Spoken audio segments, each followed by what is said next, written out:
우리 모든 성도들에게 은혜 내려 주시옵소서. 예수님의 이름으로 기도합니다. 아멘. 자, 오늘 우리가 잘 아는 친숙한 본문의 내용입니다.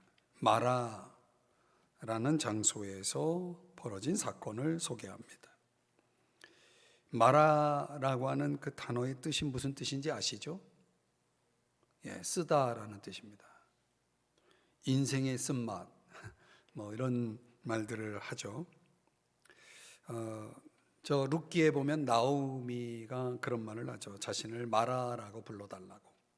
이 나오미는 본래 기쁨이라는 뜻을 가지고 있지만 자기 인생을 놓고 보면 결코 기쁜 인생이 아니고 참 쓰디쓴 인생, 마라와 같은 인생이다. 그러니 나를 마라라 불러달라고 그렇게 이야기를 합니다. 아주 고통스러운 인생을 경험한 나오미의 고백을 우리가 볼 수가 있죠. 자, 오늘 15장, 16장 시간 되는 대로 같이 함께 이어서 말씀을 들여다보겠는데요. 먼저 오늘 마라에 관한 교훈을 함께 생각해 보려고 합니다. 마라라고 하는 사건이 주는 첫 번째 교훈은 뭐냐면 시험입니다. 시험. 자, 우리는 살면서 많은 시험의 파도를 만납니다. 어떤 때는 시험이 몰아서 찾아오죠. 하나를 통과해서 시험이 없는 게 아니라 어떤 때는 2중, 3중으로 막 시험이 찾아올 때가 있어요. 그런 걸 얼마나 잘 그 파도를, 시험의 파도를 잘 타느냐, 극복하느냐가 그 사람이 가지고 있는 신앙, 영성의 그 기준이라고 봅니다. 자, 우리가 하나님의 시험 차원에서 마라라고 하는 사건이 벌어졌다. 오늘 25절 말씀 한번 가보시면은 한번 같이 읽어볼까요? 25절 시작. 모세가 여호와께 부르짖었더니 여호와께서 그에게 한 나무를 가리키시니 그가 물에 던지니 물이 달게 되었더라.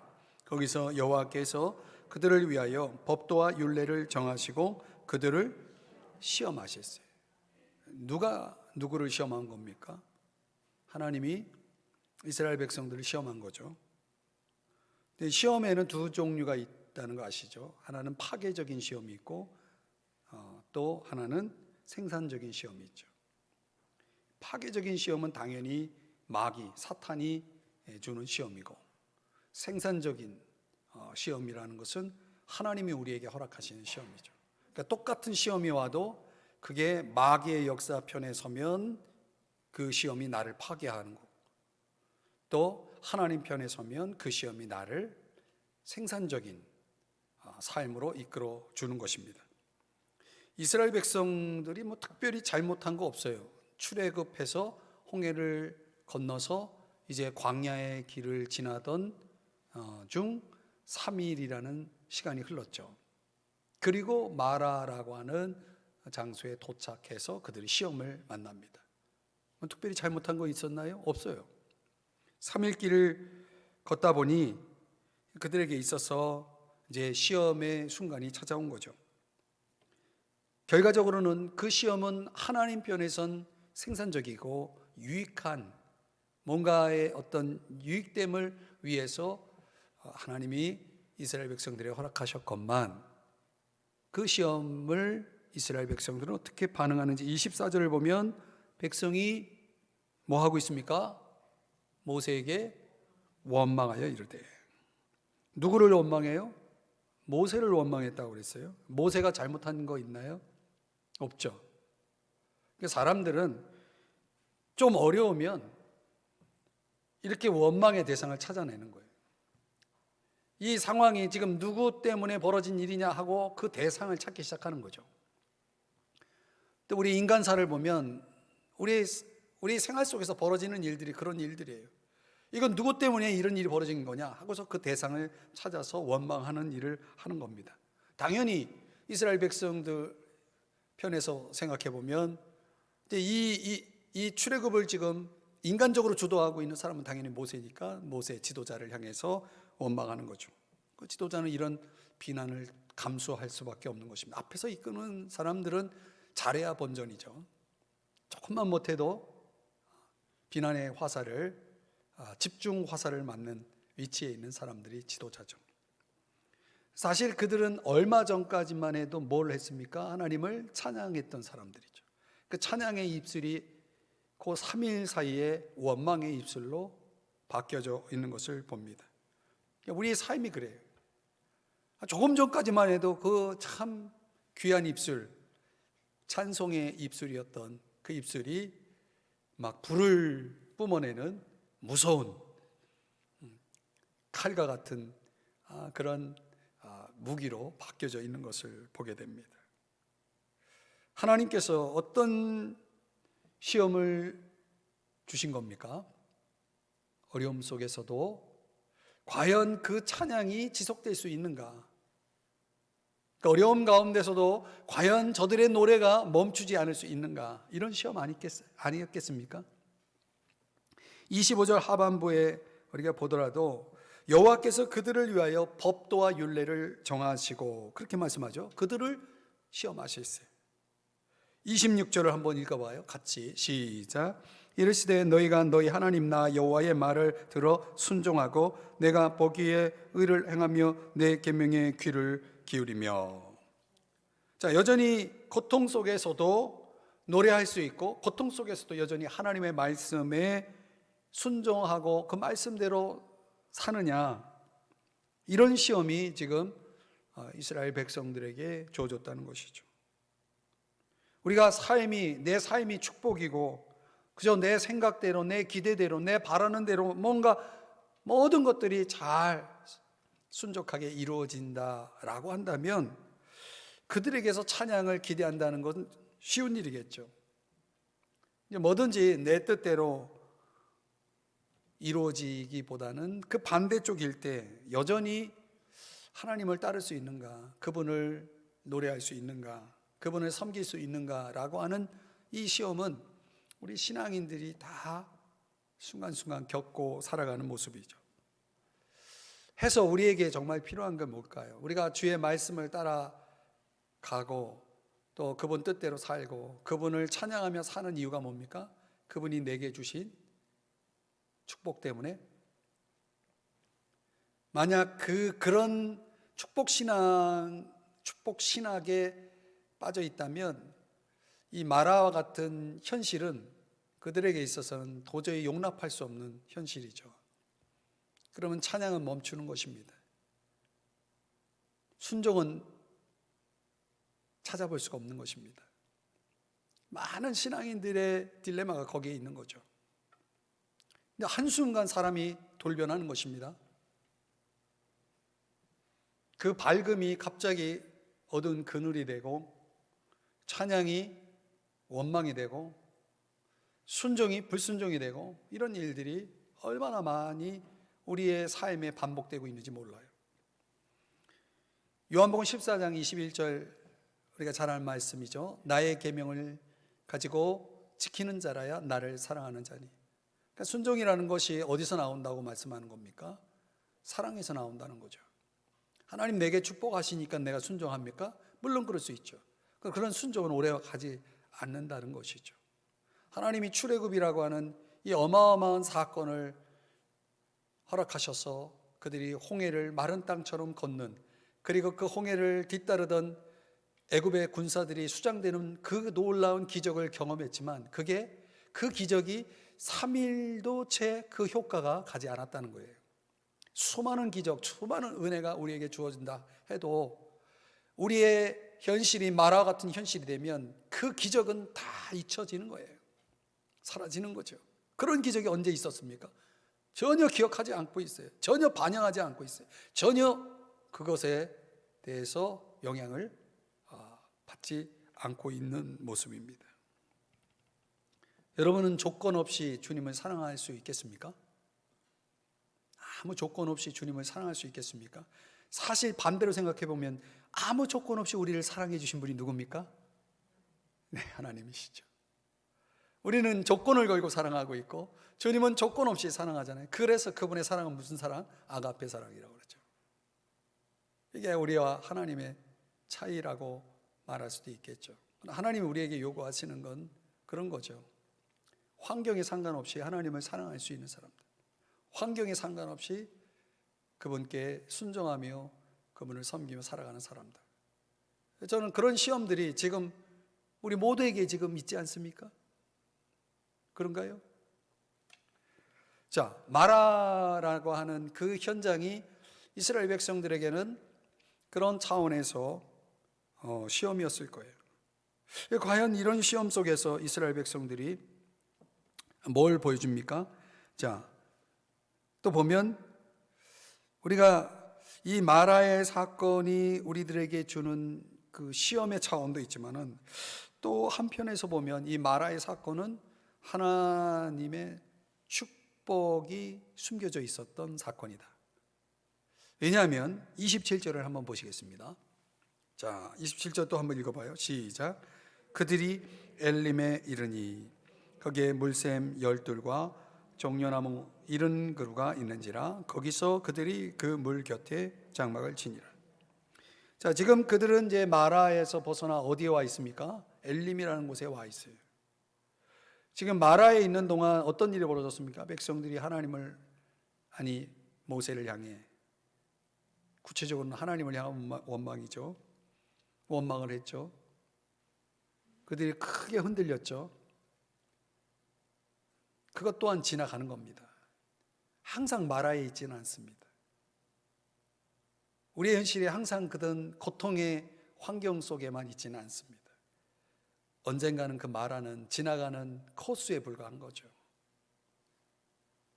그래서 그들이 지금 어디에 와 있습니까? 엘림에. 엘림이 어떤 장소입니까? 물샘 12과 종려나무 70그루가 있는 거예요. 뭐예요? 오아시스예요.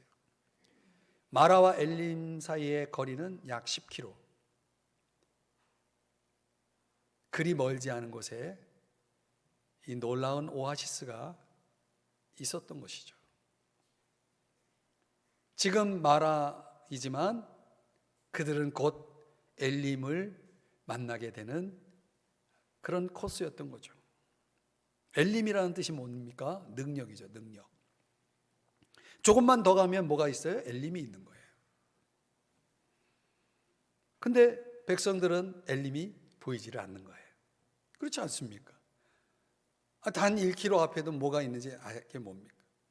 어쩌면 이 60만이라는 장정을 놓고 보면 한 200만이라고 하는 사람들이 지금 그 한 민족이 이동을 한다고 했을 때 그 사람들 전체가 움직이는 이동 구간이 얼마나 넓었겠어요. 그러니까 10km라고 한다 그러면 맨 선두에 있는 사람들의 입장에서는 더 가까이 있었을 수도 있어요. 그렇죠? 맨 뒤에서 쫓아오는 사람이야 10km이겠지만은 앞에서 지금 다음 여정을 향해서 가고 있는 사람들 입장에서는 불과 1km 앞에, 아니 100m 앞에 있었을지도 몰라요. 한 치 앞을 내다보지 못하는 거죠. 시험을 통과하는 과정 속에 뭐가 있었습니까? 축복이 있었던 거죠. 그래서 청교도들은 그런 믿음을 가졌다고 그러잖아요. 고난은 변장된 하나님의 축복이다, 그런 말을 하잖아요. 그러니까 우리가 어려움 속에서 하나님 앞에서 그런 믿음의 눈을 가질 수 있다면 절대 우리가 원망할 일 없죠. 절대 흔들릴 일 없죠. 흔들릴 일이 없는 거예요. 당장 보이지 않지만 엘림은 있는 겁니다. 반드시 있는 겁니다. 그 있는 것을 보지 못한다고 없는 게 아닌 거죠. 여러분, 고난 너머에 축복이 있음을 믿으시기 바랍니다.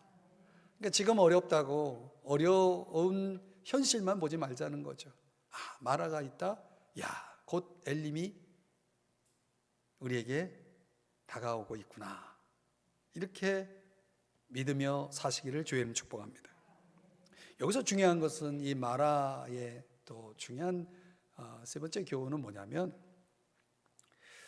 이 사건을 통해서 이스라엘 백성들이 무엇을 받게 되냐면 하나님의 계시를 받게 됩니다. 하나님의 계시가 무엇입니까? 하나님의 이름이죠.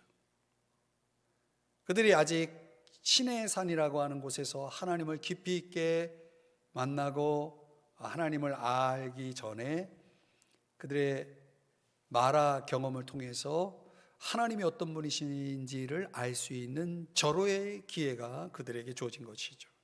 하나님은 어떤 분이시라고 말씀하냐면 이 사건을 통해서 계시해 준 대로 치료하시는 여호와라. 치료하시는 여호와, 소위 여호와 라파. 이 여호와 라파라고 하는 하나님의 이름이 이 사건으로 인해서 주어진 계시였다는 거죠. 만약 이 마라라고 하는 장소가 없었다면 하나님은 치료하시는 분이십니다 라고 하는 이 하나님에 대한 지식이, 하나님에 대한 계시가 그들에게는 주어지지 않았을 거예요. 이 말은 무슨 얘기입니까? 고난, 마라라고 하는 이 고난, 이 고통은 어떤 면에서 보면 기회가 된다는 걸 보여주는 거죠. 어떤 기회? 하나님을 경험하는 기회. 우리가 환경에만 초점을 맞출 것이 아니라 이 환경을 주장하고 이 시험을 허락하신 하나님의 입장에서 보면은 뭡니까? 그분 입장에서 보면 그분은 자신을 좀 알리고 싶을 기회를, 그 절호의 기회를 얻은 거죠. 여러분, 예를 들면, 쉽게 예를 들면 내가 병이 났어요. 이 병이 났다면 이 병은 절호의 기회가 되는 거예요. 어떤 기회? 치료하시는 하나님을 경험하는 기회가 되는 거죠. 내가 항상 건강해봐요. 하나님이 치료하시는 분이시라는 걸 경험할 일이 있겠습니까? 내가 어디 아프고 그래서 이제 다 치료가 됐어요. 그때 그 사람에겐 간증이 생기는 거예요. 하나님이 날 치료해 주셨습니다. 그런 간증을 아무나 하나요?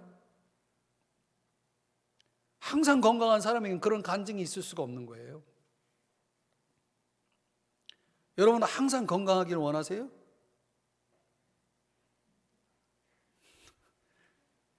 저도 그걸 원해요. 그러나 어떤 사람에게는 항상 건강하지 않아요.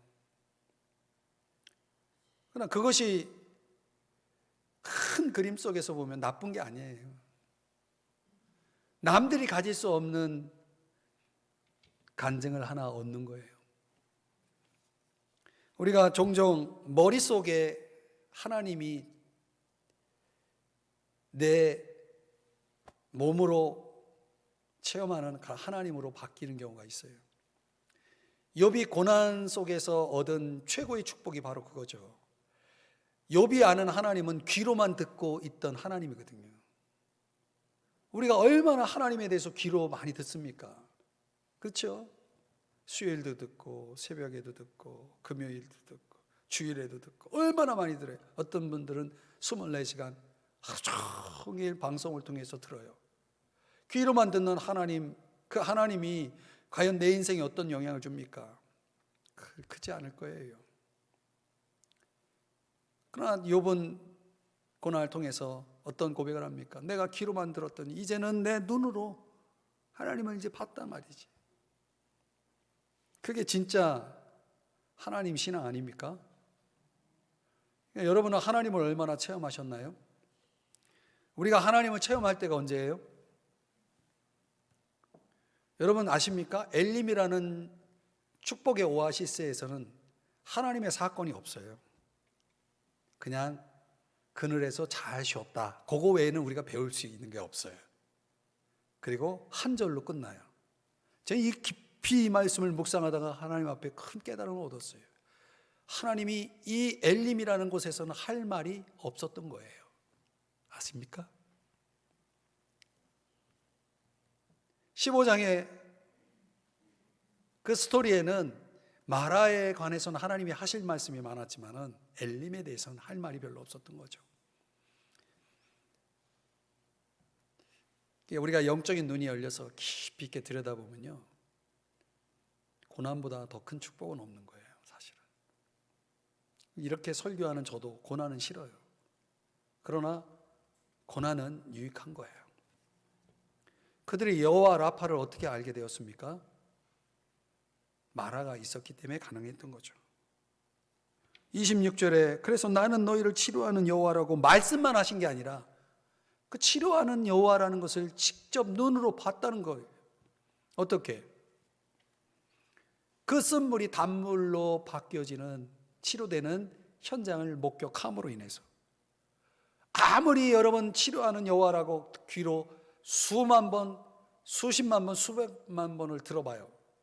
여러분에게 와닿나? 와닿을 수가 없어요. 그 치료하시는 하나님을 직접 경험한 사람보다 수없이 귀로만 들은 사람과 비교가 안 되는 거죠. 마라의 쓴물은요, 인생 도처에 있습니다. 우리가 원하든 원치 않든 있는 것입니다. 근데 그 속에서 우리가 배울 수 있는 사람이 되어야 되겠죠. 어떻든 마라는 하나님의 시험의 각도에서 우리에게 순종을 원하시는 하나님의 뜻을 깨닫게 되고, 또 그 하나님의 그 축복, 우리는 볼 수 없지만 하나님이 예비하신 축복, 안식의 거처가, 그 축복의 자리가 예비되어 있다라고 하는, 고난 끝에 축복이 있다라고 하는 그런 놀라운 하나님의 선물을 우리가 깨닫게 되는 것이고, 그러면서 또 하나님에 대한 깊은 지식을 얻는, 하나님의 계시를 얻는 그런 차원을 우리가 목격할 수 있는 거죠. 여기에 더 중요한 두 가지를 플러스하면요, 이거는 깊은 묵상 속에 들어가야 사실은 이 출애굽기에서 요 본문 속에서 요 두 가지를 딱 더 얻고 가는 사람이 있고, 요 정도로 하고 넘어가는 사람이 있죠. 제가 성경 공부하시는 분에게는 두 가지를 더 제시를 했어요. 그게 뭐냐? 왜 하나님은 마라를 앞에서 얘기했던 세 가지 차원만 아니라 마라를 허락하신 이유가 더 있다는 거죠. 어떤 이유? 지금 그들이 어떤 상태에 있었습니까? 이스라엘 백성들이 출애굽하고 장자의 재앙을 넘어서고 유월하고 그리고 홍해를 건넜어요. 애굽 군사들이 다 바다에 빠져 죽는 그런 장면을 목격했어요. 그들은 그 흥분을 가라앉힐 수가 없었어요. 모세를 위시해서 또 미리암, 온 백성들이 노래했어요. 하나님을 찬양했습니다. 그 찬양, 그 흥분, 그 감동, 그런 이스라엘 백성들 안에 우리가 모르는 무언가가 숨어 있을 수 있었다는 거죠. 그게 뭐냐? 그게 교만이에요. 그게 교만이에요. 여러분, 정말 우리가 조심해야 될 게 바로 그거죠.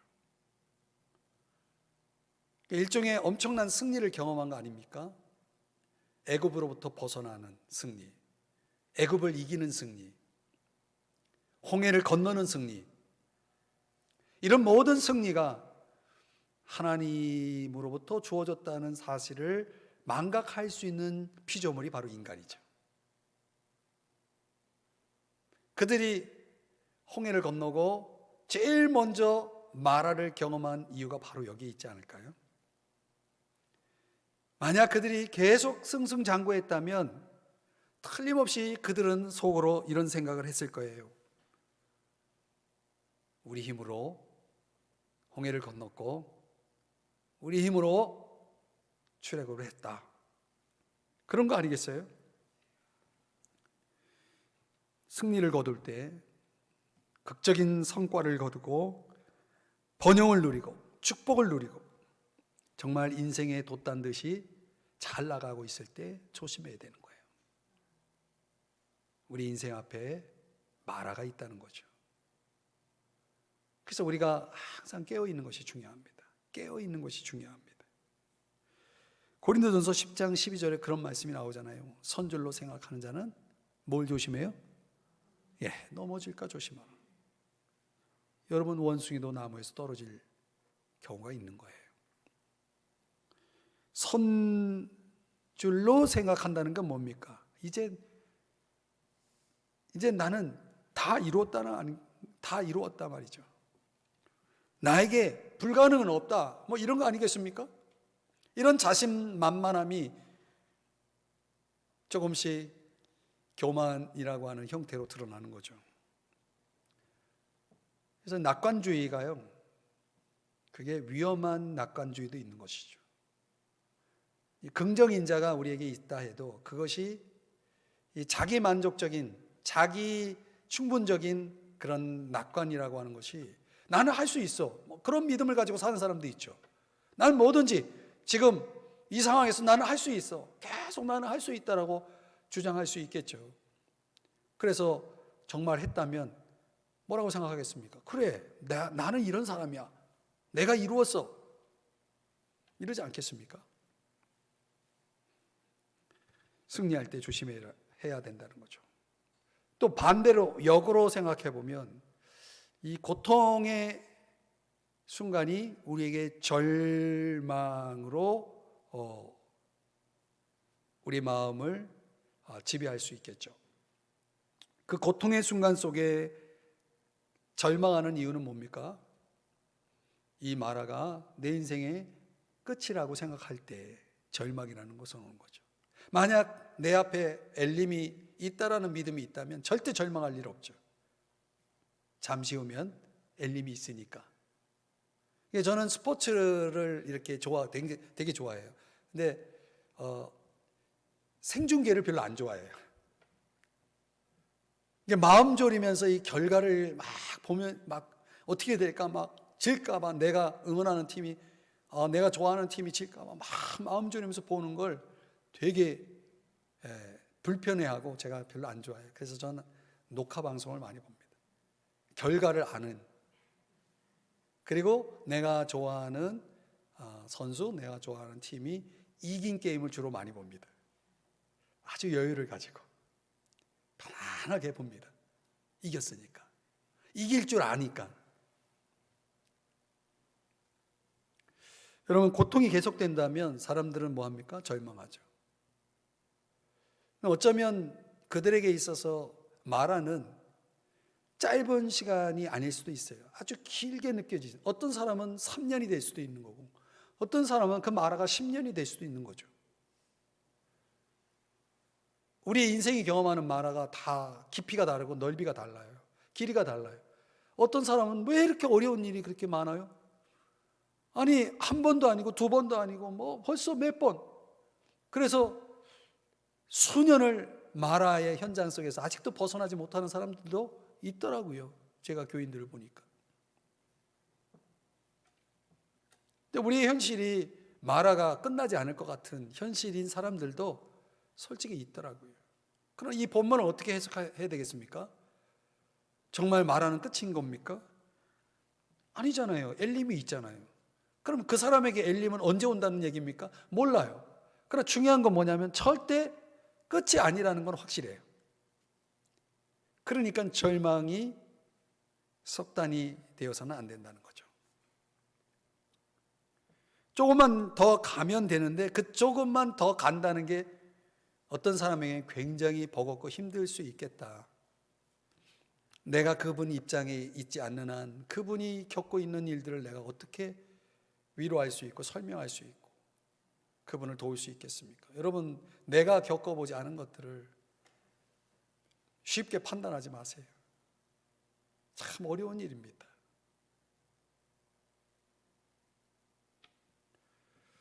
그래서 우리가 이런 성경적 맥락 속에서 저와 여러분이 할 수 있는 게 뭐냐면 통찰력을 얻는 거거든요. 영어로는 인사이트라고 하는데 그걸 얻는 거예요.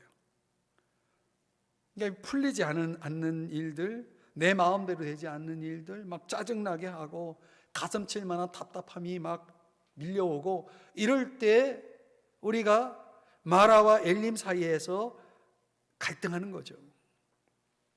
그때 우리가 조금만 더 견딜 수 있는, 조금만 더 갈 수 있는, 조금만 더 인내할 수 있는 사람이 되는 거, 그게 신앙인이 아닐까요? 이게 주님의 음성을 들어야 되는 거죠. 그 속에 인생이 그렇게 비관할 만한 것만은 아닙니다. 엘림의 약속이 분명히 있음을 성경은 보여줍니다. 그래서 오늘 25절에서 아주 중요한 핵심을 하나 가르쳐 줍니다. 모세가 무엇을 하는지를 한번 보세요. 우리도 이 태도를 배워야 됩니다. 이게 얼마나 조금 더라고 하는 것을 감당하기 위해서 우리에게 필요한 게 뭐라는 겁니까? 25절에 보니까 모세가 뭐 했다고요? 여호와께 부르짖었다고 그랬어요. 이게 조금만 더를 가능하게 만드는 거예요. 이게 여러분, 조금만 더가 가능한 사람은 틀림없이 모세와 같은 태도를 가진 사람만이 경험할 수 있는 겁니다. 조금만 더. 그 힘이 어디서 오는가? 부르짖는 데서 오는 거다. 이걸 이제 보여주는 거죠. 또 25절에 보면 여호와께서 모세에게 응답을 주시는데 어떤 응답을 주시는지 보세요. 한 나무를 가리키시다. 그죠? 한 나무를 가리켰어요. 한 나무를 가리켜서 그 나무를 집어왔어요. 그랬더니 그걸 가지고 뭐 하라고 말합니까? 25절 한번 보세요. 뭐 하라고 그래요?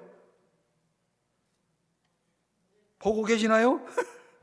자, 보세요. 나무를 가리키시고 끝났어요. 그걸 던지라고 그랬어요. 던지라고. 가지고만 오면 안 돼요.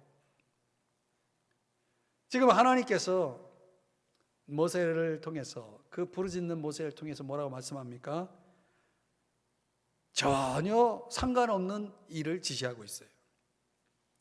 지금 물이 쓰다는 거예요. 문제는 그거예요. 문제는 그건데 하나님은 참으로 엉뚱하게도 나무를 지시하더니 나무를 던지래요. 아니, 그 나무 던진다고 쓴물이 해결이 됩니까? 무슨 화학 재료나 뭔가 물을 달게 할 만한 아니면 다른 기적적인 방법을 제시하는 게 아니라, 이건 말도 안 되는 아주 특별한 명령도 아니에요. 그냥 나무 하나 가리키더니 그거 가지고 와서 던져라. 이건 뭐예요? 누구라도 할 수 있는 거예요. 한마디로 작은 일이었다는 거죠. 그런데 거기에 비밀이 있었다는 거죠. 작은 일이요? 작은 일이 어디 있습니까? 하나님이 우리에게 말씀하시는 것 가운데 작은 일이 있습니까? 작은 일 없어요. 어떤 게 큰 일이고 어떤 게 작은 일입니까? 없어요. 모든 하나님 말씀은 우리에게 큰 겁니다. 작은 일도 하나님 앞에서는 큰 일입니다. 작은 순종도 하나님 앞에서는 큰 순종인 것입니다. 사람들은 큰 걸 좋아하고 큰 것에 대한 기대가 있죠. 그러나 작은 거 역시 중요한 거예요. 결국은 이런 방법으로 하나님 앞에 철저하게 순종할 때 무엇이에요? 하나님의 지시에, 말씀에 순종할 때 이제 그 마라의 그 시험의 파도를 극복해내는 것이죠. 그러면 조금만 더가 가능해지고 마침내 엘림에 이르게 되는 축복이 있는 것이죠. 나는 너희를 치료하는 여호와다. 문제는 문제가 아니죠. 하나님에게 문제가 있겠습니까? 하나님에게서 불가능이 있겠습니까? 당연히 하나님은 치료하실 수 있는 거죠. 그런데 내 삶은 왜 이렇게 치료가 안 될까요? 뭔가 뜻이 있겠죠.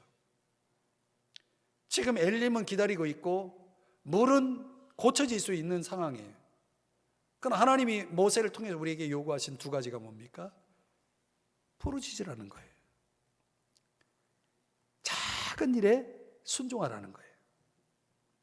여기에 비밀이 있는 거예요. 이 말씀을 여러분이 오늘 깨달으면 여러분의 인생에 놀라운 일들이 일어날 거예요. 자, 출애굽기 16장으로 넘어와서 우리가 16장을 살펴봐야 되는데 시간이 다 됐어요. 5분 가지고는 도저히 이 부분을 설명할 수가 없어요. 아깝지만 다음 주에 이어서 살펴보도록 하겠고요. 자, 오늘 이 몇 구절 안 되는 이 마라의 사건을 제가 세 가지 관점에서 조명을 하고 묵상을 하고 여러분에게 나누었습니다. 저는 이제 마라가 사실 저희 가정도 지금 마라에 있거든요. 그러니까 마라에 있다는 자체가 우리를 참 힘들게 하고, 우리를 지치게 만들고, 우리를 답답하게 하고, 우리를 짜증나게 하고, 뭐 여러 가지 상황들이. 근데 뭐든지 이게 밀려오는 게 문제예요. 그냥 하나만 오는 게 아니에요. 그냥 파도는요 한 번만 오지 않아요. 계속 밀려옵니다. 근데 그 파도를 즐겨야 되는데 이 즐길 수 있는 내공이 안 돼 있는 거예요. 준비가 안 돼 있어요. 그러면 그 파도 앞에 그냥 전몰되는 거죠. 빠져 들어가는 거죠. 베드로도, 무리를 걸었던 베드로도 결국은 그 파도 때문에 파도를 극복하지 못해서 물속에 빠져 들어갔잖아요. 그러니까 우리 인생은 그런 거예요. 마라는 누구라도 다 경험하는 것이지만 그 누구라도 속에 내가 들어갈 때 과연 나는 그 마라를 어떻게 극복할 수 있느냐. 이게 이제 우리 신앙의 내공 아니겠습니까? 기독교적인 용어를 빌리자면은 영성 아니겠어요? 영성. 더 고상하게 표현하면 믿음 아니겠습니까? 믿음. 그러니까 우리에겐 그런 믿음이 있는가?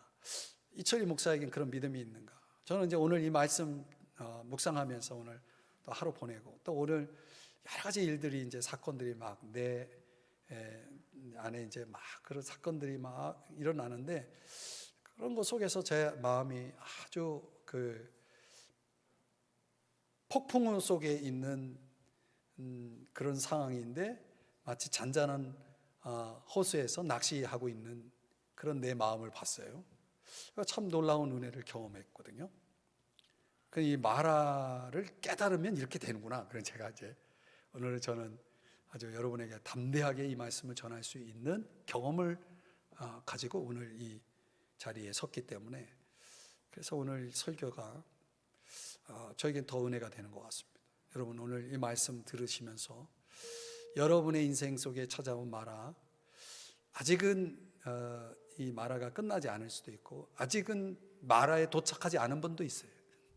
그러나 언젠가는 경험할 거고 또 언젠가는 엘림이 여러분 앞에 보여질 때가 올 겁니다. 그러니까 그때까지 우리가 버텨야 되고 이겨내야 되거든요. 두 가지밖에 없어요. 부르짖어야 돼요. 부르짖으라고 그랬어요. 이 부르짖는 게 진짜 중요해요.